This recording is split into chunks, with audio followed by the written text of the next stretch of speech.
అద్భుతంగా ఆడారు. ఇది ఒక సిక్సర్ అనుకుంటాను. అంపైర్ 6. అద్భుతమైన బ్యాటింగ్.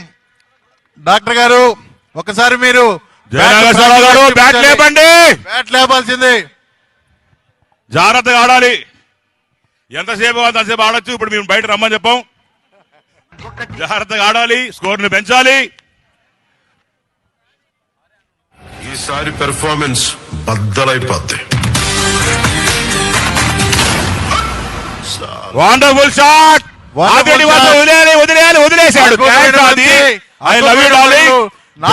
వదిలేడు. ఇంకా 4 పరుగులు కాక ఇంకేం వస్తాయి? అసలు ఫీల్డర్ మార్చనే లేదు వాళ్ళు. లెఫ్ట్ హ్యాండర్ కి రైట్ హ్యాండర్ కి అదే ఫీల్డర్స్ అదే ప్లేస్ లో ఉన్నారు. అంటే ఇది అంతర్జాతీయ మ్యాచ్ లాగా ఆడుతున్నారు వీళ్ళు.